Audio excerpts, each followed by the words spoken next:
بيان إلى الرأي العام في جريمة مروعة هزت وجدان وضمير الإنسانية جمعاء، وأكدت لنا بأن المسوخة البشرية التي تتخلى عن إنسانيتها مدفوعة بغرائزها ورغباتها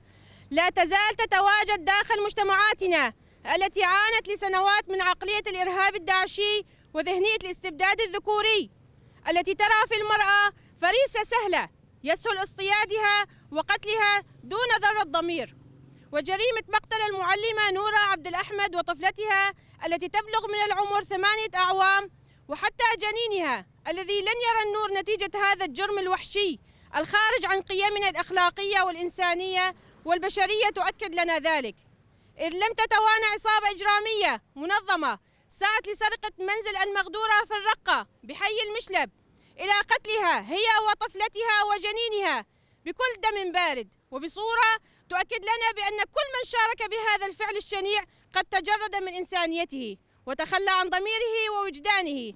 إن هذا التزايد المستمر والتصعيد المخيف لجرائم قتل النساء تنبئ بمستقبل مظلم ومخيف ستواجه المرأة بمناطقنا ما لم يتم التحرك لإيقافه ومحاسبة كل من يرتكب جرم بحق امرأة مهما كانت الدوافع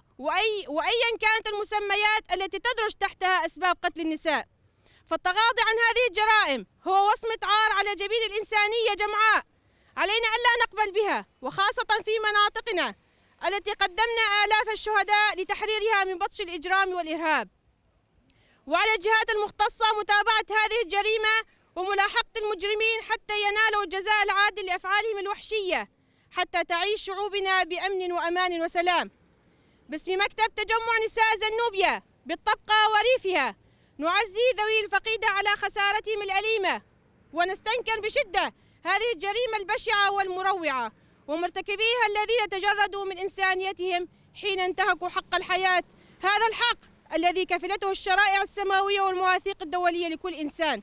ونطالب السلطات القضائية في تطبيق أقصى العقوبات بحق هؤلاء المجرمين جزاء ما اقترفت أيديهم، واتخاذ أشد الإجراءات كي تكون رادع قوي لمن تسول له نفسه لارتكاب مثل هذه الجرائم بحق المرأة والطفولة، لتكون مناطقنا عنوانا للعدل والحرية والديمقراطية.